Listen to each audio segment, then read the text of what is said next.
It is common knowledge that gunpowder and fireworks were invented in China. But when early guns first appeared in Europe, it was already close to its final form. So what happened in between? How did fireworks evolve from instruments of joy and festivities into guns, the world's most efficient instruments of death? Let's talk about the development of early gunpowder weaponry in China. Firecrackers had actually existed in ancient China before gunpowder was even invented. These non-gunpowder firecrackers were really just bamboo tubes. When heated by fire, the air inside the tube would expand and eventually burst with a loud pop. It was not known when they discovered this reaction. Some sources date it back to around 2000 years ago during the early Qin Dynasty. But it could have been discovered way earlier. Before paper was invented in ancient China, they used to write on bamboo scrolls, and those scrolls had to be heat-treated before they can be used. So this natural reaction could have been observed in the process of making those bamboo scrolls. It wasn't precisely known when gunpowder was invented, but the first reference to it was documented by the alchemist Wei Boyang in his book Can Tong Qi, which was written in the middle of the 2nd century CE. But it took a few hundred more years until an entrepreneuring genius tried to get more bang out of the firecrackers by stuffing the bamboos with gunpowder. Li Tian, who was born in the town of Liuyang during the Tang Dynasty, was traditionally credited as the inventor of gunpowder firecrackers. And by the time of the early Song Dynasty, firecrackers had evolved into fireworks. Today, the city of Liuyang is known as the industrial capital of fireworks in China, and perhaps also the world. So, with this long history of gunpowder use in China, naturally, someone will come up with the next coolest thing you could do with gunpowder. You know what? Let's turn them into weapons! Oh yeah! The Song Dynasty government encouraged the invention of new weapons. So the people just started throwing everything onto the wall and hoped that something would stick and earn themselves some dosh. One of the earliest designs is literally attaching incendiary gunpowder to a bird and hopes that it lands on the enemy side before the fuse runs out. But one of the earliest practical gunpowder-based weapons that was invented was the fire arrow. The gunpowder used for these arrows, however, were for incendiary purpose, which meant that they were not intended to explode, but rather to cause fire. In the 1040s, when the book Wu Jing Zong Yao was published, there were already many early gunpowder weaponry mentioned in it, including the thunderclap bombs. At that time, the Song Dynasty had powerful rivals to the north. The main one was the Jurchen-ruled Qin Dynasty. In 1126, Song was able to fend off an assault by Qing using their fire arrows and the shock-inducing thunderclap bombs. The Qing army, however, were quick to adapt and learned how to make their own gunpowder weaponry from the captured Song soldiers and artisans. Thus, the first gunpowder arms race in the world was started. And soon, we got our first proto-gun, the fire lance.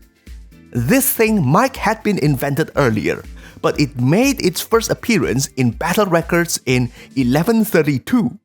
It is really just a gunpowder-filled bamboo tube attached to a lance. It is the opposite of a bayonet, really, when you attach a gun to the end of your spear instead of the other way around. What you do with this thing is to lit the fuse before fighting and point it at the enemy. Then, the burst of fire will provide the lancer with shock advantage.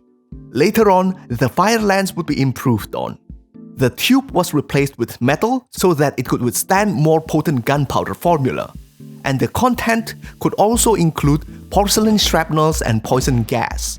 With this attachment, the lancers could kill at least one enemy soldier at the start of a fight.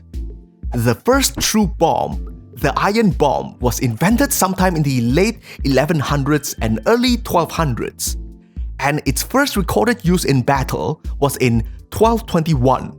It is a gourd-shaped object encased in 2-inch thick pig iron, launched by catapults. Unlike previous explosives, which were designed to shock, these things were designed to kill. When they explode, the iron shell will break and the sharpnels will maim the victims. Later versions of this bomb would be used by the Mongols on their invasion of Japan half a century later. But that's a different story. Then finally, we got our hand cannons, the first true guns. After the Mongols conquered Song Dynasty China, the most reliable evidence we have was the Sanado Gun, which was dated to 1298. The gun was named after the place it was discovered in, Sangdu, the Mongol Yuan dynasty capital. As you can see, this looks like a direct evolution of the fire lance. All you need to do is to replace the lance head with a dedicated firing tube. But the way the manufacturing date is inscribed onto the Sanado gun suggests that the manufacturing process had already been systematized by that time. Other older guns were also discovered later, but they can't be dated as precisely. One massive gun weighing 108 kilos or 238 pounds was discovered in the former area of the Tangut-ruled Xixia Empire. It was estimated to have been created sometime between 1214 and 1227, but other scholars debated whether it could truly be considered a gun. When guns first appeared in European records in 1326, it had already appeared in a form similar to hand cannons. It is not precisely known how it was brought to Europe, but the Mongols were the likely suspects, or at least the intercontinental trade facilitated by them. The Mongol invasion of Java, for example, introduced the hand cannon to the Javanese. And this is where the development of gunpowder weaponry started to diverge in the West and East Asia. In Asia, they kept experimenting with various forms of gunpowder weaponry. By the time the Mongol Yuan dynasty was overthrown and the Ming dynasty was established, rockets had become part of the arsenal, and various bizarre-looking devices had been created in the interim. And they were recorded in the book Huo Long Jing. There was the multi-stage rocket weapon called the Fire Dragon Emitting Water, which was propelled by 4 external rockets. Because the fuse of the main tube was connected to the other rockets, it would be automatically lit after a certain amount of time, and the rocket inside the main tube would be shot out.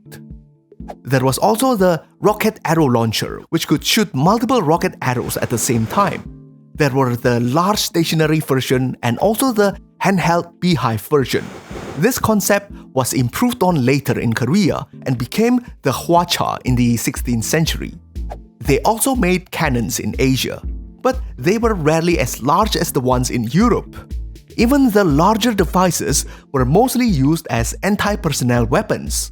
The paradigm in the East was that firearms were intended to be used against the enemy army, not structures.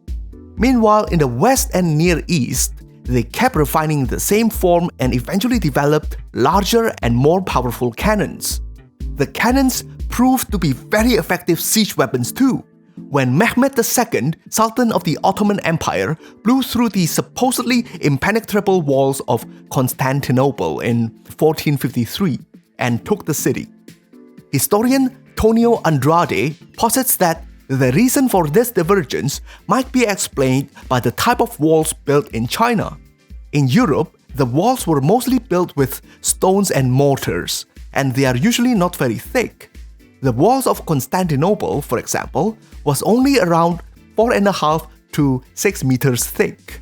Meanwhile, the walls in China could go up to 40 meters thick. Not only that, they were also built differently.